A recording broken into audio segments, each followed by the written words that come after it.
Assalamualaikum warahmatullahi wabarakatuh. Salam sejahtera untuk kita semua. Baik, kali ini kita akan belajar mengenai sistem komputer. Nah, agar komputer dapat digunakan untuk mengolah data, maka harus berbentuk sistem komputer agar data tersebut bisa menghasilkan informasi.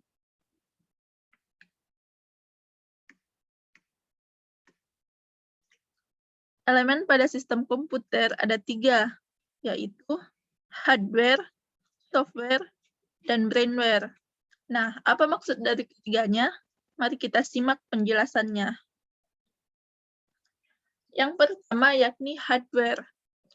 Hardware adalah perangkat keras komputer yang secara fisik dapat dilihat dan dipegang.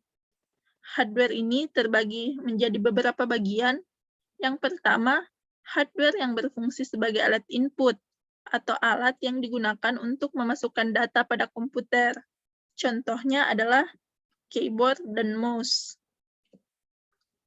Yang kedua yakni hardware yang berfungsi sebagai prosesor. Nah, dikatakan sebagai alat proses karena perangkat-perangkat yang masuk di kategori ini itu digunakan untuk memproses data yang diinput lewat perangkat input yang tadi. Contohnya adalah prosesor dan RAM. Yang ketiga adalah hardware yang berfungsi sebagai alat output atau alat keluaran. Contohnya monitor dan speaker. Yang kedua adalah software.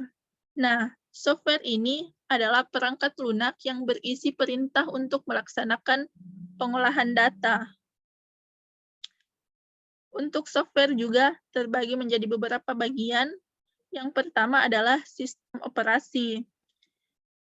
Sistem operasi adalah program dasar yang diperlukan komputer untuk mengendalikan dan mengkoordinasikan seluruh aktivitas komputer dan menangani komunikasi antar komputer dengan user. Nah, jika teman-teman pernah mendengar istilah install ulang, maka yang pertama-tama yang diinstal itu adalah sistem operasi yang merupakan fondasi dari sistem yang kita gunakan, karena kita tidak bisa menginstal aplikasi jika belum ada sistem operasi yang terinstal dalam komputer kita. Nah, jenis-jenis sistem operasi ini ada banyak, contohnya Linux, Apple, Windows, Ubuntu, dan lain-lain.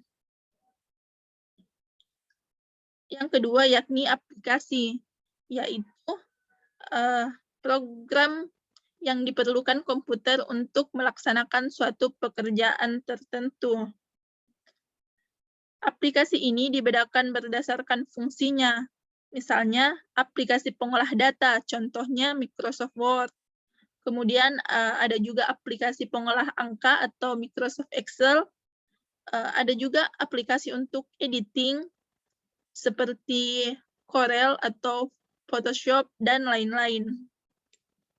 Nah, yang ketiga adalah bahasa pemrograman, yaitu kumpulan bahasa yang digunakan dalam membuat program atau aplikasi.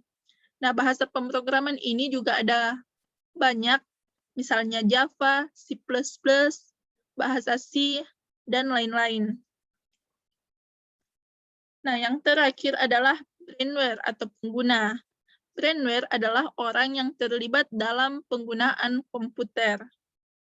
Mungkin sekian yang dapat saya sampaikan, kurang dan lebihnya mohon dimaafkan. Assalamualaikum warahmatullahi wabarakatuh.